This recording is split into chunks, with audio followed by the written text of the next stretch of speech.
चलिए तो आज देखते हैं इनडेफिनेट इंटीग्रल्स अपन देख चुके थे। सबसे पहले इंटीग्रेशन को वापस से रिवाइज करेंगे। तो इनडेफिनेट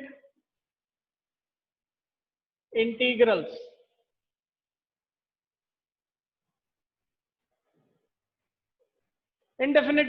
मतलब ऐसे इंटीग्रेशंस जिनके अंदर कांस्टेंट्स की वैल्यू अपन फाइंड आउट नहीं कर पाते, जिनको इंटीग्रेट कहां से कहां तक करना। We know that integration is the area under curve.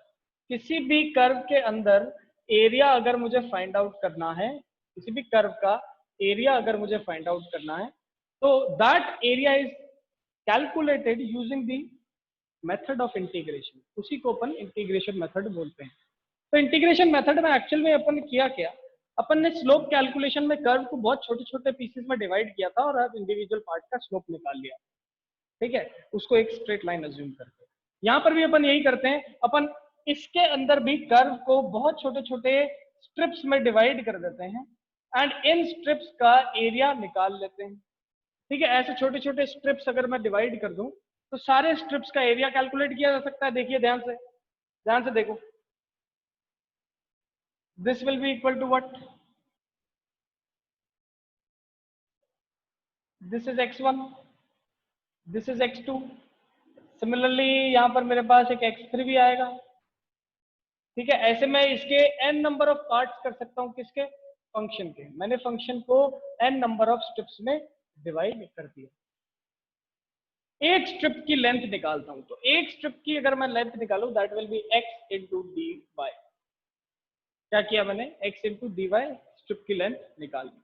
ठीक है, इस तरीके से x इंटू डी वाई कैसे किया मैंने? लेंथ इंटू विड्थ करके एरिया निकाला है। यहाँ पर इस स्ट्रिप को मैं जब बनाता हूं, इस स्ट्रिप को जब मैं नॉर्मल तरीके से बनाऊंगा, एक रेक्टेंगुलर फॉर्म में बनाऊंगा, तो ये रेक्टेंगुलर फॉर्म में इसका कुछ ना कुछ तो विड्थ आएगा और इसकी कुछ ना कुछ लेंथ आएगी।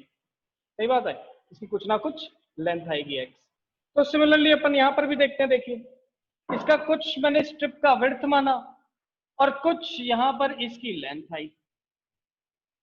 सिमिलरली यहां पर भी कुछ इसकी विड्थ आई होगी, कुछ इसकी लेंथ आई होगी। एरिया ऑफ स्ट्रिप कैसे निकालते हैं बेटा? एरिया ऑफ स्ट्रिप हमेशा और हमेशा कैसे निकाला जाएगा? लेंथ इंटू विड्थ करके। देखिए बेटा, इधर लेंथ कितनी होगी? यहां से यहां तक अपन y1 लेंथ मान लेते हैं, this will B y2। Similarly इसके बाद ये y3। सारे के सारे जो अपन ने स्ट्रिप्स किए हैं ये dx लेंथ की किए हैं। कितने की है? dx लेंथ की। तो देखिए जो स्ट्रिप की थिकनेस है that is dx and the length of the strip is y, so the area becomes y dx या फिर बोलो लेंथ इंटू विड्थ। ठीक है, ऐसे खूब सारे स्ट्रिप्स हैं, n नंबर ऑफ स्ट्रिप्स हैं, सभी को ऐड कर देते हैं। तो लो ऐड कर दिया तो टोटल एरिया विल बी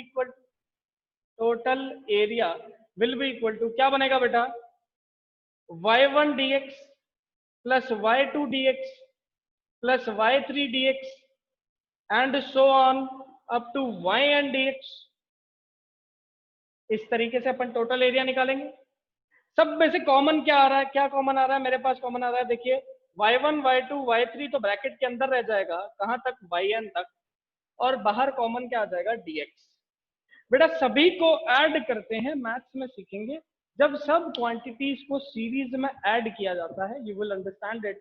जब आपका AP GP HP harmonic progression and series expansion binomial theorem ये सब पढ़ेंगे, परम्यूटेशन कॉम्बिनेशन में फैक्टोरियल पढ़ोगे, तब आप देखोगे कि जब सीरीज को ऐड किया जाता है तो डायरेक्टली एक सिंबल लगा दिया जाता है which is known as summation. किसका? y का। किसके रिस्पेक्ट में? x के रिस्पेक्ट में। एंड जब इस समेशन को पूरे ग्राफ के लिए बनाया जाता है, इसी को लिखा जाता है इंटीग्रेशन ऑफ y। तो ये क्या है बेटा? इंटीग्रेशन का डेरिवेशन टाइप है। अभी मैंने क्या किया? पूरे के पूरे ग्राफ को इंटीग्रेट कर दिया।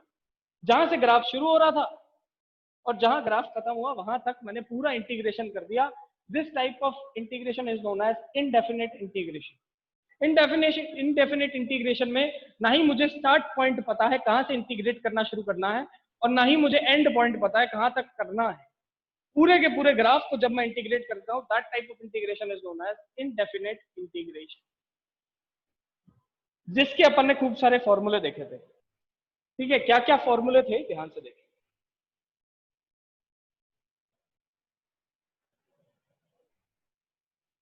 इनडेफिनेट इंटीग्रेशन के क्या क्या फॉर्मूले थे, तो अपन ने देखा था integration 1/x dx is equal to log x plus c, x to the power n dx is equal to x to the power n plus 1 divided by n plus 1 plus C.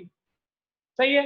Integration cos x dx is equal to sin x plus C.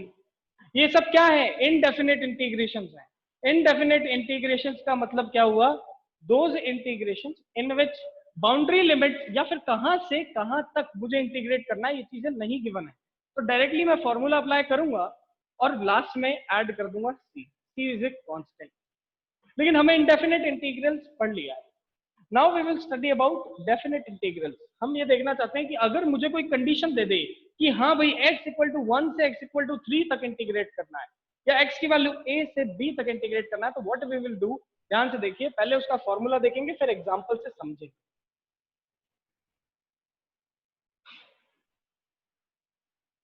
This type of integration is known as definite integrals and indefinite integrals. इसके अंदर देखते क्या है अपन, if f of x मतलब capital F is a function of x, जो कि निकलता है इंटीग्रेशन ऑफ y dx से। ठीक है, जो कि निकलता है इंटीग्रेशन ऑफ y dx से, एक फंक्शन निकलता है f of x, capital F of x। ठीक है, इसकी लिमिट मैंने प्रोवाइड कर दी a टू b। जब भी मैं लिमिट्स प्रोवाइड कर देता हूं, देखिए एक लिमिट होती है मेरे पास lower limit, a is known as lower limit and b is known as upper limit. b को क्या बोला जाता है बेटा, अपर लिमिट बोला जाता है। Lower limit and upper limit.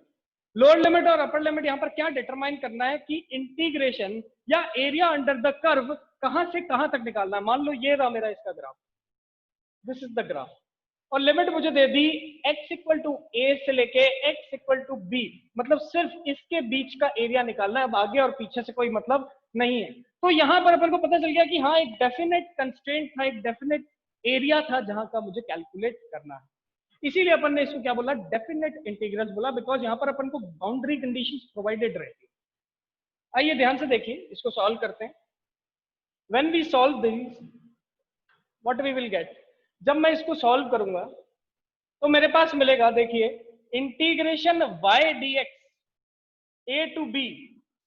जब भी मैं इंटीग्रेशन सॉल्व करता हूं तो ऑब्वियसली कुछ ना कुछ वैल्यू मिलेगी। इंटीग्रेशन सॉल्व करना अपन सीख गए थे, खूब सारे फॉर्मूले थे, जो भी फॉर्मूला कॉरेस्पॉन्डिंग है उसका इंटीग्रेशन करके प्लस सी लगा देना। But in definite integrals we will not put C as a constant. और सी की वैल्यू कैसे डिटरमाइन हो जाती है, सी की वैल्यू डिटरमाइन हो जाती है बाय पुटिंग द वैल्यूज। पहले आप जो भी फंक्शन निकला उसके अंदर अपर लिमिट को पुट कर देंगे, फिर एक लगाएंगे माइनस का साइन, और जो भी आप की लोअर लिमिट लिख ली उसको पुट कर देंगे। मतलब कर क्या रहे हैं आप, एक्चुअली में व्हाट यू आर डूइंग, आप पहले ए तक का एरिया ये वाला कैलकुलेट करते हैं, फिर आप ए से शुरुआत से लेके बी तक का पूरा एरिया कैलकुलेट करते हैं, और ये पूरे एरिया में से ए तक का एरिया माइनस कर देते हैं, तो आपको इन दोनों के बीच का एरिया मिल जाता है। What you are doing is, आपने पहले पूरा एरिया कैलकुलेट किया बी तक का, फिर आपने ए तक का छोटा वाला एरिया कैलकुलेट किया, एंड देन आपने पूरे एरिया में से ए तक के एरिया को माइनस कर दिया, तो आपको कंस्ट्रेंट के बीच का एरिया मिल गया। तो वही किया, पहले आपने बी तक का पूरा एरिया निकाला, फिर ए तक का एरिया निकाला और दोनों को सब्ट्रैक्ट कर दिया, तो जो ये कंस्ट्रेंट्स हैं ए और बी, इन दोनों के बीच का एरिया मिल गया। इस तरीके के प्रोसेस को बोला जाता है डेफिनेट इंटीग्रेशन। नाउ अगर मान लो फॉर एग्जांपल मेरे को क्वेश्चन दे रखा है integration x square 1 to 2 dx। I want to integrate x square with respect to dx, limit is from 1 to 2। Limit कहां से कहां तक है, 1 से 2 तक। कैसे इंटीग्रेट करेंगे बेटा, ये बन रहा है x to the power 2, so this can be written as x to the power 3 divided by 3। सही है, इंटीग्रेशन अपन जानते हैं, लेकिन यहां पर अब अपने पास लिमिट्स भी प्रोवाइडेड है विच इज 1 and 2, तो यहां पर मैं लिख दूंगा 1 and 2 लिमिट्स भी प्रोवाइड कर। अब मैं लिमिट्स को पुट करना शुरू करता हूं, तो लिमिट्स को पुट करना शुरू करेंगे। सबसे पहले अपर लिमिट, देखिए बी क्या था, अपर लिमिट था, अपर लिमिट पुट किया, फिर माइनस साइन लगाया और लोअर लिमिट पुट किया। तो यहीं पे ये करेंगे, देखिए अपर लिमिट पुट करते हैं 2 का cube divided by 3 minus lower limit put करो 1 का cube divided by 3। Answer will be 8 minus 1 divided by 3. Answer will be 7 upon 3 is the final answer. This is the way to do definite integrals by using the definition of integration. एक छोटा सा question और देखते हैं, फिर मैं आपसे पूछता हूं व्हाट आर द डाउट्स। फटाफट देखेंगे, ध्यान से देखेंगे, खत्म करना है इस टॉपिक, बहुत दिन से चल रहा है। एक छोटा सा क्वेश्चन और, क्वेश्चन कहता है integration 1 upon x dx limit is from 2 to 3. 1 upon x dx is obviously log x. We know that it is obviously log x. Limit is from 2 to 3 only. Lower limit क्या है 2, upper limit क्या है 3। अब put करना शुरू करते हैं, तो पुट करना शुरू करो, देखो ध्यान से। पुट करना जब इधर शुरू करेंगे तो ये बनेगा, देखिए बेटा, अपर लिमिट पुट की तो 3 आया, माइनस लोअर लिमिट पुट की तो 2 आया। Log m minus log n, कल आइडेंटिटी पढ़ी थी, क्या होता है लॉग एम अपॉन एन। ये लो मेरे पास क्या आ गया, मेरे पास इंटीग्रेशन का फाइनल आंसर आ गया। इस तरीके से बेटा डेफिनेट इंटीग्रेशन किए जाते हैं। आपने एक चीज गौर की होगी कि जब भी डेफिनेट इंटीग्रेशन कर रहे हैं कांस्टेंट्स नहीं ऐड कर रहे, क्योंकि कांस्टेंट तब ऐड किया जाता है जब इनडेफिनेट होता है, जब मुझे पता नहीं होता कि एरिया कहां से कहां तक निकालना है। जब मुझे पता है कि एरिया 2 से 3 तक के बीच में निकालना है तो कांस्टेंट को ऐड नहीं करूंगा, डायरेक्ट कांस्टेंट की वैल्यू कैलकुलेट हो जाती है। फटाफट बताइए बेटा, सबको डेफिनेट इंटीग्रेशन समझ में आया कि नहीं आया? रेज हैंड करके बताओ फटाफट everyone. Definite integration first everyone raise your hands. We have studied indefinite integration in the previous classes, and now we have completed the definite integration in today's class. Everyone raise your hands.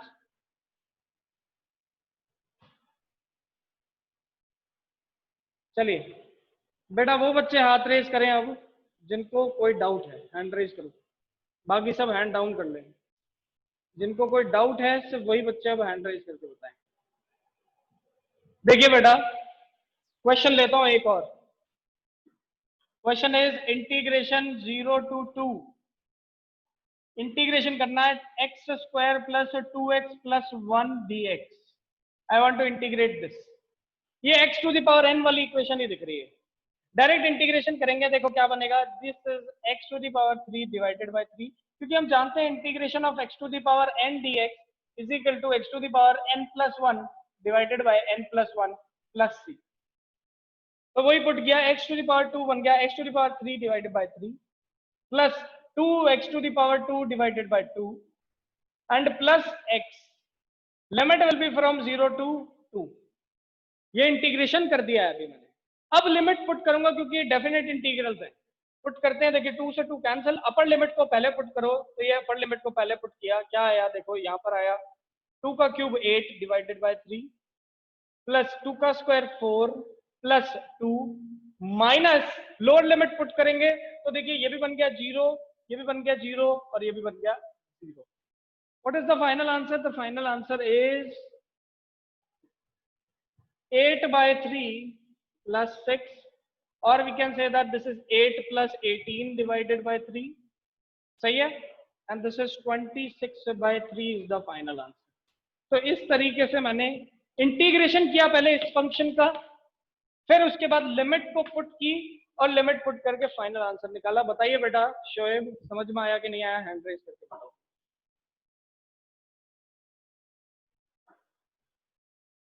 Okay, now this was the way to do the definite integration. अब आपको मैंने कल आपकी class के बाद आपको notes provide कर दिए थे, किसके? Trigonometric formulas and algebraic formulas. आप उनको प्रिंट कराएं, डाउनलोड कराएं और अपने रूम के अंदर कहीं ना कहीं पेस्ट कर लें, क्योंकि वो फॉर्मूलाज कहीं ना किसी पॉइंट पे आपको यूज तो जरूर आएंगे। ठीक है, तो कोशिश ये रखें कि उनको डायरेक्टली कॉपी में पेस्ट कर लें, या तो अपने बुक जिस रूम में जहाँ आप स्टडी करते हैं उसको प्रिंट करा के वहीं पे पेस्ट कर लो। क्यों? क्योंकि मैथ्स में भी वही सारी चीजें यूज आती हैं और वही सारी चीजें अपने फिजिक्स में भी यूज आएंगी।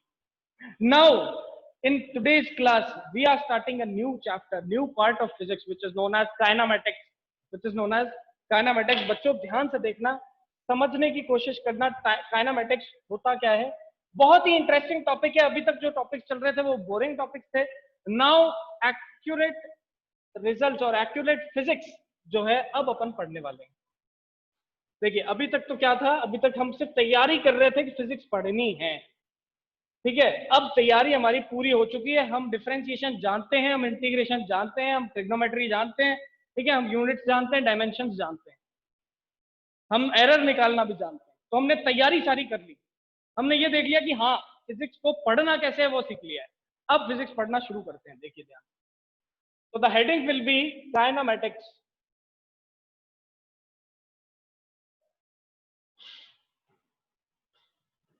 The heading will be kinematics. And what is kinematics? Who can tell me? Kinematics actually में होता क्या है? What do you mean by kinematics? Raise your hands. Who can tell me? Yes, Divya Singh. Kinematics is a branch of physics. एक ऐसी branch है physics की जिसके अंदर अपन मोशन ऑफ एनी ऑब्जेक्ट के बारे में स्टडी करते हैं। किसी भी ऑब्जेक्ट के मोशन के बारे में स्टडी करते हैं। मोशन क्या होता है? Whenever an object is changing its position continuously with respect to time, अगर कोई भी पार्टिकल, कोई भी ऑब्जेक्ट अपनी पोजीशन को कंटिन्यूअसली क्या करे? चेंज करे। अपनी पोजीशन को कंटिन्यूअसली क्या करे? चेंज करे। दैट टाइप ऑफ मोशन और that type of state is known as motion. कभी भी कोई पार्टिकल अगर अपनी पोजीशन को कंटिन्यूअसली क्या करता है? चेंज करता है। जैसे मान लो कि एक कार रोड पे चल रही है तो वो अपनी पोजीशन को कंटिन्यूअसली क्या करती है? चेंज करती है। But that same car at the traffic signal, वो ट्रैफिक सिग्नल पे जाके रुक जाती है। दैट मीन्स उसकी पोजीशन क्या आ गई है? चेंज नहीं हो रही है, बिकॉज ट्रैफिक सिग्नल रेड है और कार रुक गई है। रुकने के बाद उसकी पोजीशन चेंज नहीं होती। That state is known as rest state. तो मोशन ऑफ एनी पार्टिकल के बारे में अगर मैं स्टडी करता हूं तो उसे बोलते हैं काइनेमेटिक्स। अब ये काइनेमेटिक्स यूजिंग क्लासिकल मैकेनिक्स हम पढ़ रहे हैं। बेटा ऐसा क्यों बोला हमने? ये क्यों बोला कि यूजिंग क्लासिकल मैकेनिक्स हमें ये करना है? देखिए ध्यान से, आप लोगों ने देखा होगा या आप लोगों ने कहीं ना कहीं सुना तो होगा, किसी बच्चों ने पढ़ा भी होगा, ठीक है, कि जब अपन एटम के अंदर चले जाते हैं तो एटम के अंदर इलेक्ट्रॉन्स, ठीक है, इलेक्ट्रॉन्स वेरी हाई वेलोसिटी से चल रहे होते हैं आसपास किसके? न्यूक्लियस के। आपने केमिस्ट्री में एटॉमिक स्ट्रक्चर में पढ़ा होगा Heisenberg uncertainty principle. Heisenberg uncertainty principle आपको ये कहता है कि मोमेंटम एंड पोजीशन डिटरमाइंड नहीं होती इलेक्ट्रॉन की। ईच पॉइंट ऑफ टाइम पे हर जगह इलेक्ट्रॉन प्रेजेंट दिखता भी है और नहीं दिखता। और फिर एक इक्वेशन बनाई होगी डेल्टा एक्स डेल्टा पी वाली, बनाई थी नहीं बनाई थी? तो जब अपन वेरी स्मॉल पार्टिकल्स की बात करते हैं ना, स्पीड ऑफ लाइट से चलने वाले पार्टिकल्स की बात करते हैं, तो उनके ऊपर क्लासिकल मैकेनिक्स या फिर न्यूटोनियन फिजिक्स जो न्यूटन ने दी थी ये अप्लाई नहीं होती। कौन सी फिजिक्स? न्यूटोनियन फिजिक्स, ठीक है। इसी को अपन क्लासिकल मैकेनिक्स बोलते हैं। तो हम काइनेमेटिक्स में सिर्फ और सिर्फ मैक्रोस्कोपिक ऑब्जेक्ट्स की बात करेंगे, बड़े बड़े ऑब्जेक्ट्स की, एक बॉल की, रॉकेट की, कार की, इन सब की बात करते हैं। हम कभी भी इलेक्ट्रॉन, प्रोटॉन, न्यूट्रॉन इन सब की बात नहीं करेंगे, क्योंकि ये सब बात अपन किस में करते हैं? क्वांटम मैकेनिक्स में करते हैं। इसके अंदर क्वांटम मैकेनिक्स में जब आप डिफरेंट बोर मॉडल पढ़ते हो, बोर मॉडल के अंदर you study about velocity of each electron, you study about radius of each electron. आपने बोर पोस्टुलेट भी पढ़ा होगा आई थिंक, जिसके अंदर आपने पढ़ा होगा that angular momentum is equal to NH/2 अब ये जो फॉर्मूला है ये कहां से पता चला? ये बोर के सेकंड पोस्टुलेट से पता चलता है। समझ में आ रही बात? बोहर ने अपने सेकंड पोस्टुलेट से बताया कि एंगुलर मोमेंटम इलेक्ट्रॉन का NH/2 होता है, जिसमें n क्या है? क्वांटम नंबर है, ठीक है, उसका एनर्जी ऑर्बिट है। तो ये चीज ध्यान रखनी है दैट सिर्फ उन्हीं पार्टिकल पे अपन मोशन का एनालिसिस कर रहे हैं जो कि मैक्रोस्कोपिक पार्टिकल हैं, बड़े बड़े पार्टिकल्स हैं, like ball, like car, like hockey stick. मैंने फुटबॉल को किक किया तो उसकी स्टडी अपन क्लासिकल मैकेनिक्स में करेंगे, लेकिन अपन इलेक्ट्रॉन की स्टडी क्लासिकल मैकेनिक्स में नहीं करते, because that follow a different branch of physics जिसको अपन बोलते हैं क्वांटम मैकेनिक्स। समझ में आ रही है बात? ठीक है, जब भी अपन एटम की बात करेंगे, छोटे पार्टिकल्स की बात करेंगे, उनको क्वांटम मैकेनिक्स में पढ़ेंगे। In classical mechanics we are using और we are seeing microscopic objects, बड़े बड़े ऑब्जेक्ट्स। बताइए बेटा, यहां तक सबको समझ में आया कि नहीं आया? What do you mean by classical mechanics and Newtonian physics? फटाफट बताइए। मैं मानता हूं आप लोगों ने केमिस्ट्री के अंदर एटॉमिक स्ट्रक्चर तो सभी ने पढ़ ही लिया है, यस और no?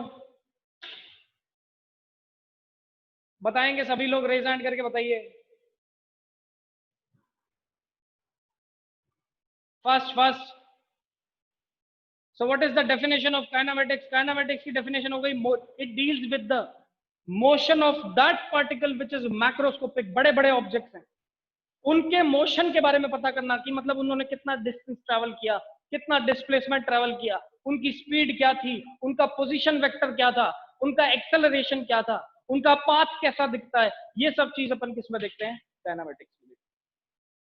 Now the first topic in kinematics comes out to be motion and rest only. भाई हम सबसे पहले चीज यही डिफाइन करेंगे कि भैया मोशन और रेस्ट एक्चुअल में होता क्या है। आइए देखिए, तो first is motion and second is rest. एक सिंपल से एग्जांपल से बात करेंगे, 9th क्लास में भी आप लोगों ने यही सारी बातें की हैं, बस इसको थोड़ा सा डीपली स्टडी करना है। Motion is what? Motion is that state of object in which the position is continuously changing. Position of an object is continuously changing with respect to time. अगर किसी भी पार्टिकल या किसी भी ऑब्जेक्ट की position अगर कंटिन्यूअसली चेंज करे, किसके साथ? टाइम के रिस्पेक्ट के साथ, तो अपन बोलेंगे कि हाँ that particle is in motion. लेकिन यहां पर भी एक छोटा सा कैच है। वो कैच क्या है? ध्यान से देखिए, motion and rest are not absolute quantities. ये एब्सोल्यूट क्वांटिटीज नहीं है, they are known as relative quantities. इनको अपन रिलेटिव क्वांटिटीज बोलते हैं। क्यों रिलेटिव बोलते हैं? आइए इसी की बात पे चर्चा करते हैं। देखिए, रिलेटिव क्वांटिटीज का मतलब मोशन होगा या रेस्ट होगा, डिपेंड किस पे करता है? डिपेंड करता है उस आदमी पे जो उसे ऑब्जर्व कर रहा है। ठीक है, मोशन होगा कि रेस्ट होगा, डिपेंड उस पे करता है कि कौन इस पूरे के पूरे सिचुएशन को होते हुए देख रहा है। Like whenever you are sitting, मान लो कि आपको जयपुर जाना था, यू टुक अ ट्रेन, आपने ट्रेन पकड़ी। ठीक है, बीकानेर जंक्शन पे वो ट्रेन खड़ी है, आप ट्रेन के अंदर जाके बैठे, आप विंडो के एकदम साइड पे बैठ चुके हो and you are looking outside the train. आप ट्रेन के बाहर ऐसे देख रहे हैं, ट्रेन जंक्शन पे खड़ी है, प्लेटफॉर्म पे खड़ी है, एकदम से ट्रेन चलना शुरू होती है, एकदम से धीरे धीरे धीरे धीरे ट्रेन चलना शुरू होती है। आपको ऐसा लगता है that we are at rest, हमें ऐसा लगता है कि भाई मैं तो रेस्ट पे हूं, प्लेटफॉर्म पीछे जा रहा है। ऐसा सबने ऑब्जर्व किया है कि भाई जब ट्रेन चलने लगती है धीरे धीरे, तो मुझे ऐसा लगता है कि ट्रेन तो रेस्ट पे है, मैं खुद रेस्ट पे हूँ, प्लेटफॉर्म पीछे जा रहा है। क्या सबने ये चीज ऑब्जर्व की है कि नहीं? कही एक पॉइंट ऑफ टाइम पे सबने अपनी लाइफ में ये चीज ऑब्जर्व जरूर की है। अगर की है तो एक बार हैंड रेज करके बताइए सारे बच्चे, सारे के सारे। अरे ट्रेन में तो बैठे होगे या नहीं बैठे? या पैदल ही चलना अच्छा लगता है? या हो सकता है फ्लाइट में उड़ते हो आप लोग? फ्लाइट की बात अलग है, देखो। ठीक है, मतलब सभी लोग बैठे हैं एक बार और सबने ये चीज देखी है, ये चीज ऑब्जर्व की है। दैट मीन्स किसी भी पार्टिकल को मोशन या फिर रेस्ट में बोलना, किसके रिस्पेक्ट में बोलते हैं हमेशा? कौन आदमी उस चीज को होते हुए देख रहा है। मान लो आप एक गाड़ी के अंदर बैठे हो, you are sitting in a car, और कार एकदम रोड के साइड में खड़ी है। ठीक है, रोड के साइड में कार खड़ी थी कुछ इस तरीके से, ध्यान से देखना, समझना यार, बहुत ही आसान। ये रही आपकी गाड़ी, ये रही,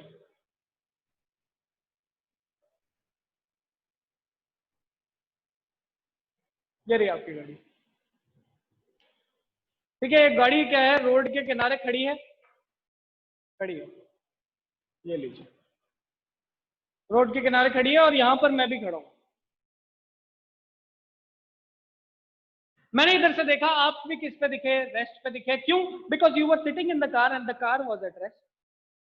ठीक है, ये कार चलाने लग गए आप एकदम से। ठीक है, आप गाड़ी के अंदर पीछे बैठे थे, जो ड्राइवर था वो गाड़ी को चलाने लग गया, गाड़ी आगे चलने लगी। विद रिस्पेक्ट टू मी, गाड़ी चलने लगी है, आप गाड़ी के अंदर बैठे हो, आप भी आगे जाने लगे। मुझे ऐसा लगा यार भैया ये तो दोनों जा रहे हैं आगे, इसका मतलब मेरे हिसाब से ये दोनों किस में है, मोशन में है। जब ये आगे चलने लगे, सही बात है भाई, दोनों मोशन में होंगे। लेकिन व्हेन आप खुद को गाड़ी चलते हुए खुद को ऑब्जर्व किया, गाड़ी चल रही है, आप पीछे गाड़ी के अंदर ऐसे बैठे, खुद को देखा, भाई मैं तो नहीं चल रहा, मैं तो एक जगह स्टेबल हूं। With respect to me, my position is not changing because I was sitting in the back seat of the car, and back seat of the car पे मेरी पोजीशन चेंज नहीं होती। गाड़ी चल रही है, मुझे उससे क्या मतलब है, मैं तो पीछे बैठा हूं, मेरे हिसाब से मैं किस पे हूं। तो बेटा हमेशा और हमेशा ध्यान रखना कि with respect to you, when you were sitting in the back seat of the car, you thought that you were at rest. लेकिन जो आदमी आपको रोड साइड से ऑब्जर्व कर रहा है, उसके हिसाब से आपको उसको क्या लगेगा कि आप किस में हैं, मोशन में। बच्चे समझने वाली बात यहां पर क्या है कि मोशन स्टेट होगी कि रेस्ट स्टेट होगा, डिपेंड किस पे करता है, कौन इस पार्टिकल को, कौन इस पूरे सिचुएशन को होते हुए देख रहा है, कौन इस पूरे सिचुएशन को होते हुए देख रहा है, उस पर डिपेंड करेगा whether the thing is motion, whether the situation is motion और सिचुएशन इज रेस्ट। समझ में आई बेटा? बहुत ही सिंपल सी चीज है। हमने अभी तक क्या किया, हमने अभी डिफरेंट एग्जांपल से ये प्रूव किया कि रेस्ट होगा या मोशन होगा, that is a different quantity, relative quantity, depend किस पे करती है, हुएवर और whichever person is observing the whole situation. जो भी इस पूरी सिचुएशन को ऑब्जर्व करता है, उस पर डिपेंड करता है कि what type of motion it is, is it rest or is it motion, it depends on the person who is observing. फटाफट बताइए बेटा, if you guys are having any doubt in this topic, then please raise your hands. Fast. एक और छोटा सा example देख लो। अब जब इतनी बात कर ही ली है तो एक छोटा सा एग्जांपल और देखते हैं। मान लो कि अभी आप अपने घरों के अंदर, ठीक है, कुछ बच्चे लेटे लेटे वीडियो देख रहे होंगे, कुछ लोग सोच रहे होंगे अरे यार ठीक है मूवी चल रही है, ठीक है, कुछ लोग सीरियसली टेबल चेयर पे बैठ के पढ़ाई कर रहे होंगे। जो टेबल चेयर पे बैठ के पढ़ाई कर रहे हैं ढंग से, अकॉर्डिंग टू देम, और जो लेटे लेटे भी पढ़ रहे हैं, उन दोनों के हिसाब से दोनों ही बच्चे रेस्ट पे हैं कि नहीं? बिल्कुल हैं। जो बच्चा टेबल चेयर पे बैठा है फोन लेके, उसको भी ऐसा लग रहा है कि वो किस पे, रेस्ट पे, because his position is not changing. But for that person also who is sleeping on the bed, ठीक है, who is in slept position on the bed, उसके हिसाब से भी ही इज एट रेस्ट और ही और she is at rest. But मान लो कि मैं चला जाऊं चांद पे, कहां चला जाऊं? चांद पे। मैं चला गया चांद पे और चांद पे बड़े से टेलीस्कोप से आपको देखा, मुझे ऐसा लगेगा कि हाँ भाई ये बच्चे जो है अपने घरों में बैठे जरूर हैं, लेकिन क्योंकि अर्थ रोटेट कर रही है अपनी एक्सिस पे, तो ये आदमी जो अपने घर के अंदर बैठा है वो भी अर्थ के साथ साथ क्या कर रहा है? रोटेट कर रहा है। With respect to yourself, you are at rest. But with respect to that person who is sitting on the moon and observing you with the help of a telescope, उसको ऐसा लग रहा है कि भाई ये जो लोग हैं ये अपने घरों में बैठे जरूर हैं, लेकिन ये अर्थ के साथ साथ रिवॉल्व हो रहे हैं, मोशन में है। आपके हिसाब से आप किस पे थे? रेस्ट पे। और जो आदमी मून पे था, मार्स पे था, जो टेलीस्कोप से देख रहा था, उसके हिसाब से आपको, उसको क्या लगा कि अर्थ भी रिवॉल्व कर रही है और साथ साथ आप भी रिवॉल्व कर रहे हैं। This is the basic definition of motion and the basic definition of rest. इस तरीके से अपन मोशन और रेस्ट को डिफाइन करते हैं, ठीक है। Now next topic is types of motion. Next topic is types of motion.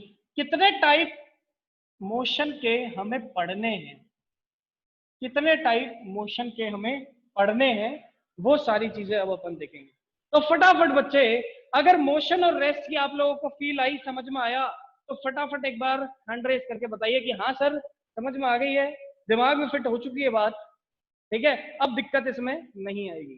फटाफट हैंड रेज करके बताओ सारे बच्चे, फास्ट फास्ट।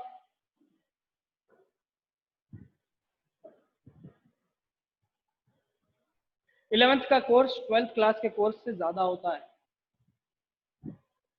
चलिए एवरीवन, बहुत बढ़िया, सबको समझ में आ गया है। आज एक ब्रीफ डिस्कशन देते हैं, कल इसको डिटेल में लेंगे।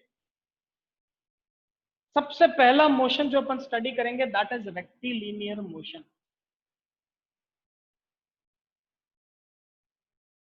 सबसे पहला मोशन जो अपन डिस्कस करेंगे दैट इज रेक्टिलिनियर मोशन, और इसको अपन अदर वर्ड्स में मोशन इन वन डायमेंशन भी बोलते हैं।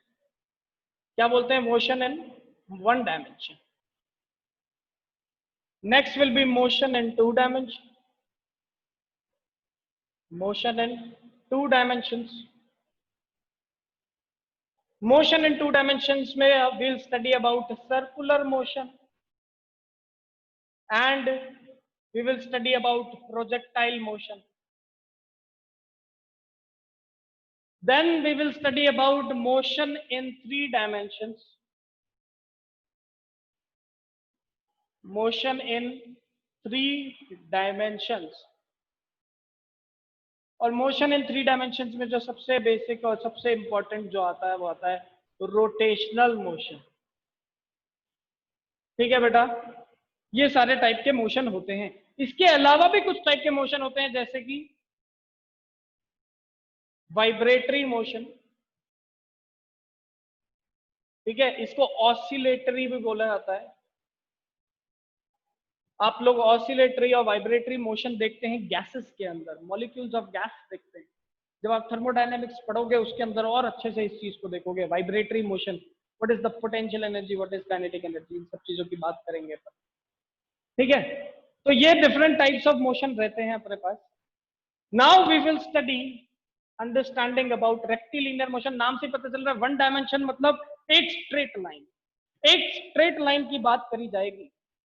मोशन चला, पार्टिकल एक जगह से चलना शुरू हुआ, चलते चलते आगे गया, रुका, उसी स्ट्रेट लाइन पे वापस आ गया, फिर से रुका, फिर स्ट्रेट लाइन पे चला गया, एक ही स्ट्रेट लाइन पे चलता रहे। That straight line will be considered as a dimension and motion in one dimension is known as rectilinear motion. इसी के बारे में बात करेंगे। 9th क्लास में इसे अपन ने रेक्टिलिनियर के नाम से पढ़ा था। In 11th class we will study this as a motion in one dimension. Motion in two dimension, नाम से ही पता चल रहा है एक प्लेन में चलने वाला मोशन, जैसे सर्कुलर मोशन, जैसे प्रोजेक्टाइल मोशन। प्रोजेक्टाइल मोशन में मैंने क्या किया, एक बॉल ली, उसको ऐसे थीटा एंगल पे फेंक दिया इस तरीके से। तो आपने देखा है जब भी मैं ग्राउंड से ऐसे फेंकूंगा बॉल को तो ये कुछ इस तरीके का पाथ अपनाते हुए आगे जाएगी।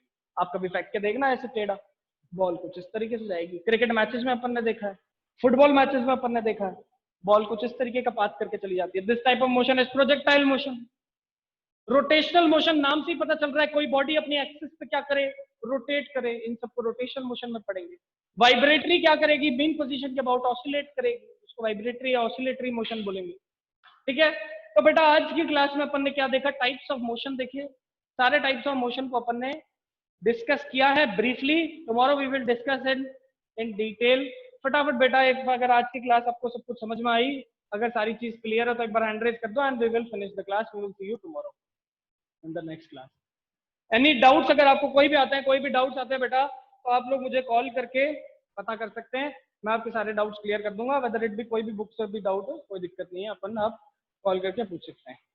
चलिए, ओके बेटा, all the best, thank you and stay safe, stay at home, good bye, God bless you.